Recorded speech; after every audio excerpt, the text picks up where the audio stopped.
For years now, Canadians have looked with fascination and sometimes even fear at things Japanese. Japan's technological advances and plain hard work have changed the world, and many observers have pointed to the education system as the key to Japan's success.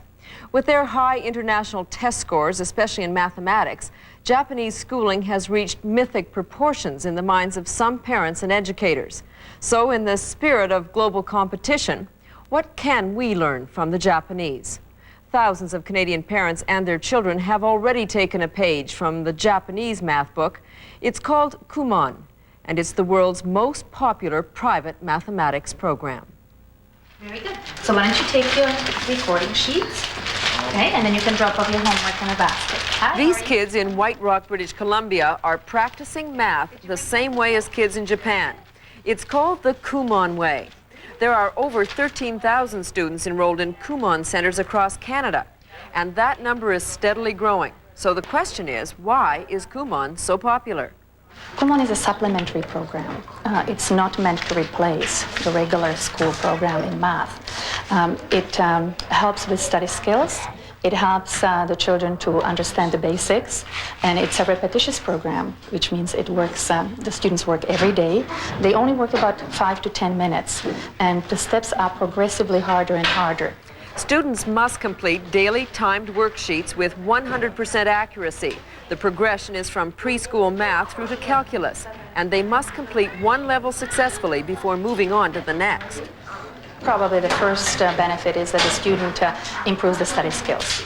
They will suddenly start doing homework in less time. They will pick up work on their own rather than being nagged into it. Often they will improve their marks right away tremendously. Sometimes multiplication table is all they need to learn, and after that everything else is easy. One basic benefit of Kumon is that they enjoy doing what they do. And Kumon is supposed to be fun, math is supposed to be fun, and I think most students enjoy math and they ask for more worksheets. It's all corrected? Great. Here, let me take a look. Very good time, 2.3 minutes, that's a very good time. And you had 100, 195, that's excellent, very good, it's going well. So you've got all the work here for next week. Right. Well, there is no doubt that Kumon classes are growing in popularity. But is there more we can learn from the Japanese? Is their system all it's cracked up to be? Well, one thing is clear. Japan and Canada are very different societies with different values, and each with its own strengths and weaknesses. We sent Primetime's Eric Rankin to school to explore those differences. Early Saturday morning. For most Canadian kids, it's a chance to goof off, kick back, and forget about school. But not for these kids. For them, Saturday is just another school day. It's a reflection of the way things are done back home in Japan. These students are children of Japanese nationals temporarily posted to Canada and expecting to return to Japan sometime in the future. During the week, the pupils attend Canadian schools, but many of the parents find our classrooms are just too liberal. Too much freedom and too many holidays. I personally think it's too dangerous for young children to decide whatever they want. So with funding help from the Japanese government and corporations, they rent Canadian schools, such as this one in Toronto, and hold their own classes.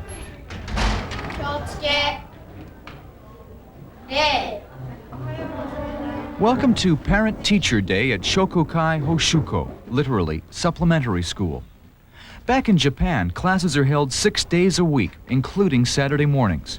Here, Japanese-style education has to be crammed into a single day, and Japanese-style discipline is imposed after 5 days of laid-back Canadian schooling. It's tough sledding, but there's no shortage of students. 400 attend this Hoshuko alone. This style of education is different, not just because kids are taught in Japanese, but because the whole approach is Japanese. The curriculum and the attitude are directly imported from Japan. Gifted students aren't fast-tracked into advanced classes. Each grade gets a uniform education. There's a Japanese saying, the nail that sticks up must be hammered down. In other words, individual thinking must take a back seat to group thinking. Japanese teachers teach Japanese students to be cooperative. not too individualistic, not to be creative, but more like if you are happy and if everybody's happy, I am happy, so everybody's happy. Masahito Ninagawa is a 29-year-old teacher at this Japanese school. He first came to Canada when he was 15 and went through culture shock trying to adjust to the Canadian educational system. The impression I got from Canadian education is that to be creative is the first thing, to be individualistic. It's almost that you have to have something that other people do not have. And that is a very important thing in Canadian education, I found. And in Japan, on the other hand, if you have something like that, people say, he's different. And you can't be like that. Ninagawa says the Canadian system is good at promoting promising students, but fails less promising ones. Other critics are more blunt, saying our schools make excuses, believing a student can be naturally gifted in one discipline, but not necessarily in another. The Japanese system believes the worse you are at a subject, the more you study. All students can do well if they just work hard enough. That can put a lot of pressure on kids. These students all attend different Canadian public schools through the week, but they all agree the Japanese-style education system is a lot tougher than the Canadian system, especially when it comes to math. Because it's advanced. Yeah. Because we go ahead in the Japanese school. So if I go ahead at the Japanese school and when I go to Canadian school, I've done this stuff already, so I know what I'm doing. And that's probably why I do better. Something I learned right now in Canadian schools, I already did that back in grade 7. So it's a year ahead in Japanese school. So they push you and they always tell you more new things. So when you go back to Canadian schools, you'll know what to do. Most of Japanese students are very good at calculating. They know how to do it, but they don't know what they're doing. That is the problem in Japanese education as a whole, I think. But in Canada, the pace is very slow. But it is very good education because it teaches why. Ninagawa says the Japanese system has other drawbacks. Learning by rote and the lack of emphasis on creativity is causing serious problems back home. And Japan is thinking of adopting some Western ways. The Canadian students, I think that they somehow lack the ability to do consistent basis, but they have a brilliant idea. It comes out like eureka, and it solves everything. But on the other hand, Japanese students, they don't have that eureka. Students who have had a taste of Canada's more liberal education system are split over its benefits. I like the Canadian school better, like can go study by myself individually. Can get to like, it's more useful. If I don't want to learn calculus, I don't need to take it. In Japan, everybody has to like learn calculus. Like I like to study what I want to study, and I don't want to study what I hate or I don't like. In Japan, there's like one teacher that controls you for the entrance exam, right? It's like a counselor that discusses about you. He takes care of everything.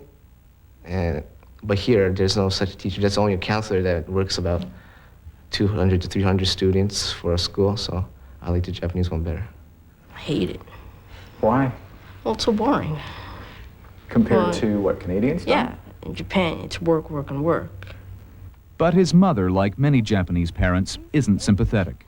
Like a human being from 6 to 25 for studying, not playing. So I want him to study. This is a time for studying, not playing. And I forced him to come to Japanese school because I want him to realize this is a studying. And then you can have a wife, you can have a home, and you can have your life. So this is I don't give him much choice. Neither the Japanese nor Canadian education systems are perfect. Both reflect the cultures that created them, and both try to produce citizens that can fit into their societies. Not all aspects of one education system can be adopted by the other, but both Canada and Japan are now looking at ways to learn from each other. For Primetime News, I'm Eric Rankin at Shokokai Hoshuko, Toronto. So what does the Japanese system offer that ours does not? We'll take a break now, and when we return, we'll be joined by 4 educators and critics who have studied the strengths and weaknesses of Japanese schooling. Stay with us. Canada spends 7.2% of its gross domestic product on education, more than any other industrialized country.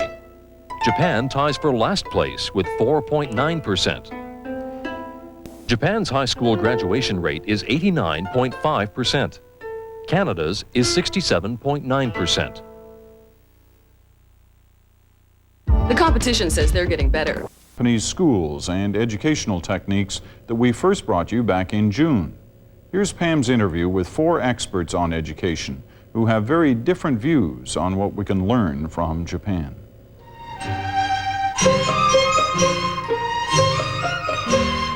The apparent success of Japanese teaching techniques holds great appeal to many Canadian parents who worry that their children are not getting a world-class education. But what parts of the Japanese system should we or could we adopt, and what should we reject? Joining us now from Calgary, Dr. Joe Friedman. He's an education critic who believes Canada lags behind world standards. From San Francisco tonight, Professor Harold Stevenson. He's an expert in child development and social policy, and for 2 decades he has studied and compared Asian and North American teaching techniques. In Ottawa, Richard Dodds, a former Director of Education in East York, Ontario, and past President of the Canadian Education Association. He's a bit of a critic of Japanese methods. And also in Ottawa tonight, Heather Jane Robertson. She is with the Canadian Teachers Federation and is a supporter of the Canadian approach. So let's go to you, Professor Stevenson, if we could first, to deal with the basic question. Are Japanese kids better educated, better trained, better suited for the new realities of the world than North American children? Well, one way of answering that would be to look at some of the comparative studies that have been done since the mid-60s through the 90s. We've been doing some with Canadian students, American students, Chinese, Japanese students for the last 10 or 12 years. And what we find is that consistently, whether you're testing kindergarten children, 1st, 5th, or 11th graders, the Japanese students do much better than the North American students. This includes students in Alberta, in Chicago, Minneapolis, and in Fairfax County. Not only in mathematics do they do better, but they also do better in reading. And so we have to ask ourselves, what is behind all of this? Okay, what is behind all of this? What's the magic? Well, it isn't magic. It's just diligence, I think. And I think one of the problems about comparing systems is that we have to respond to what exists and not stereotypes. And I think that one of the stunning things that you find when you go to Asia is that it is not that they do things so terribly differently from the way we do them, but that they do things which we would approve of. And if you ask American teachers about the techniques they use, they would approve of them. The only difference is that they do them much more effectively and much more frequently than we do in North America. Let's go to Joe Friedman at this point. You're a critic of what goes on in this country and how we teach our children. What's your beef with the way we do it? Well, my beef is largely that we seem to be heading in a different direction from the Japanese. They have a carefully sequenced, hierarchically arranged curriculum, centrally developed so that the whole country does the same thing at the same year, and also the teaching staff finally hone their techniques over time for maximum effectiveness. And we seem to be going currently in the direction of individualized instruction, or each child going at their own rate, and away from the carefully sequenced arrangement that they use so well. And worst of all, I find it frustrating that we don't seem to be looking internationally at the strong teaching techniques and some of the things that, even allowing for cultural differences, we could be doing better with. And that's really the main concern I have. We don't seem to be, the teaching profession and the educational profession doesn't seem to be looking abroad to see what we can learn. Well, let's hear from those of our guests who are involved in that. Heather Jane Robertson, let's go to you first, member of the Canadian Teachers Federation. Well, I'd like to start with the initial statement that categorically Japanese, Korean, Chinese, Asian students outperform North American students. That is not taken as a given fact by an enormous percentage of the research community. If we listen to the OECD, for example, as opposed to local newspaper editors, we'll learn that when controls for opportunity to learn and ability of students are looked at, there's essentially no statistical difference, particularly between Canadian and Japanese students in the area of mathematics, although there is a significant statistical difference between American and Japanese students. So we have to start at the starting place. We don't have evidence that says our students categorically are behind Asian students. Okay, so you're separating out Canadian students from North American students in that sense. Well, I think that's very important. I think it's also fair to say, in fact, there's a lot we don't know about comparisons of what our students know and what other students know in other parts of the world. That's a fair statement. All right, Richard Dodds, to you on this very same question about what the Japanese system has that we don't have and vice versa. Well, Pamela, I listened very carefully to Dr. Stevenson, and I have looked at his research, and I have to say that from my experience, his research is suspect. I really question the accuracy of his research simply because I have been in, I suppose, 50 or 60 schools throughout the Pacific Rim, with my concentration, of course, in Japan. And in talking with the Director of Education from the Metro Tokyo school system, he is complaining about the fact that their schools, in fact, are rote teaching. They have large classes, their lecture method, there's little creativity coming out of the students, and so on. And he is turning around, Joe Friedman might be pleased to hear this, and I'm saying that sarcastically, I suppose, but that they're wanting their school system to be much more like the Canadian school system, where creativity and clear thinking, decision making is really stressed with the young people. I have some real problems with taking a narrow research project. I can find research that will differ from that totally. That's what's wrong with research, and that's what's wrong with some of the people doing the research, Well, frankly. let me go back to Dr. Stevenson for a response, because I have read some of your work too, Dr. Stevenson, and you basically say this notion, this myth that we have about the Japanese system where we, where they work their kids 6 days a week and there is no room for individuality, and they kind of sink to the lowest common denominator instead of trying to rise to the highest, is just not the way it is. Yeah, well, I just totally disagree with what has been said. That is, if you take the studies done by the International Education Association, the Educational Testing Service, all the studies that we've done, other incidental studies, the results are consistent, regardless of the type of problems that are provided to the students. The Japanese and Chinese kids outshine the Canadian students and the United States students. I disagree, and many will disagree with that.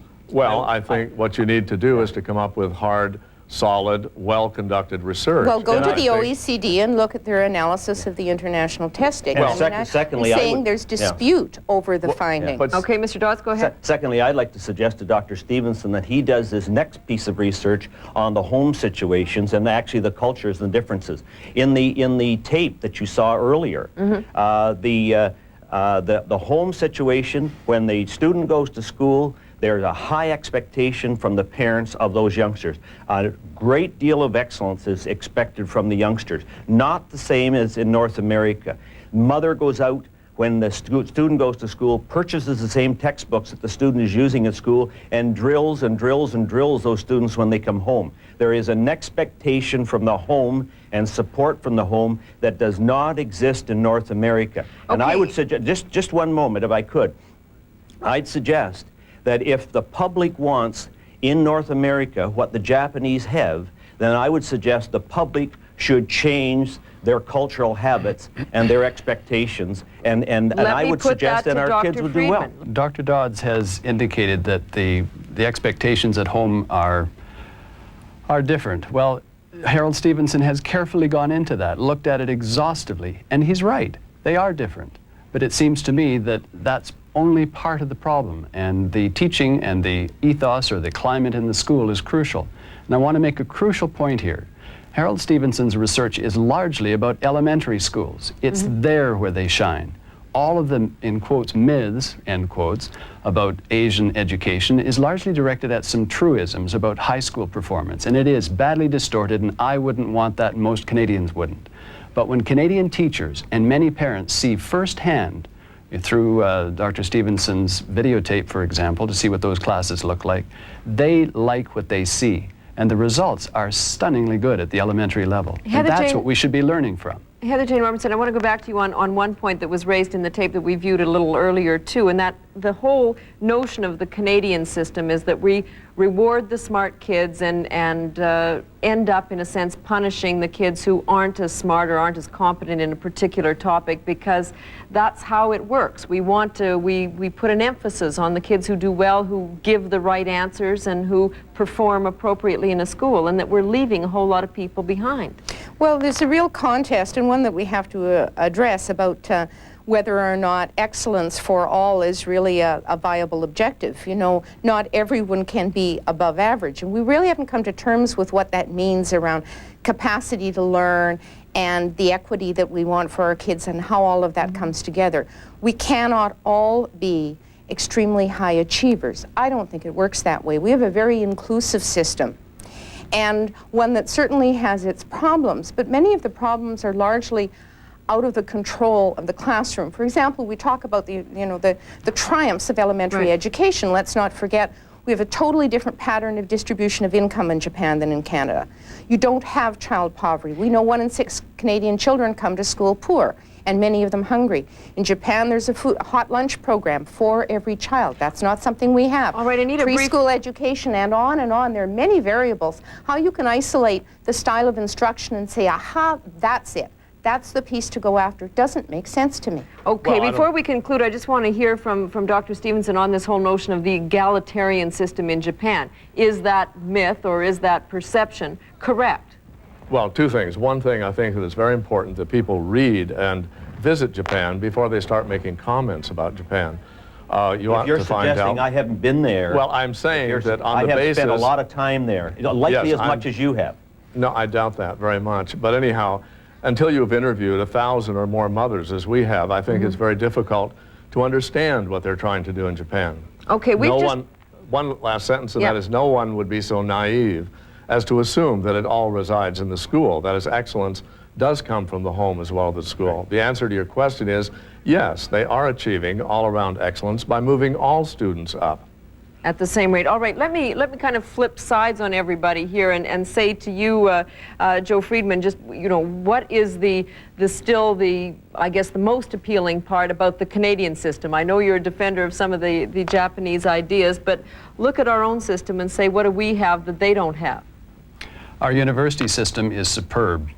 Our high schools, generally, once the curriculum starts to go in the direction of either IB or advanced placement, is very good. And the high schools tend to perform better because now you're into subject specialists doing the teaching with a well-defined body of knowledge in a sequential fashion. It gets weaker as you go down, and what's really alarming is the direction that it's going. We're going without a solid research base in the direction of individualized instruction, with each child moving at their own rate and style, precisely the opposite from what works so well, so superbly well in Japan. Richard Dawes, can you give me 10 seconds here on what you think we should steal from the Japanese system? I did dedication, the support that I talked about from the parents, and assist our parents in being more like the supportive parents in Japan. And I can tell you we'll turn things around. Thank you all very much. I wish we had more time for this. It's an ongoing debate. Thanks for your participation. Thank you. Thank you. That special segment first broadcast last June. Stay with us, Prime Time. We'll be back with the records.